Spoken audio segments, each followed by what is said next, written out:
my follow-up driving part of the video.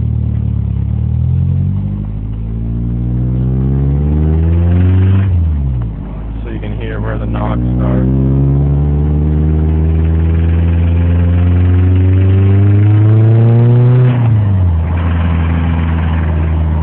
There's my girlfriend. Alright, so yes, you can hear the knocking. But this is just showing the tranny's health.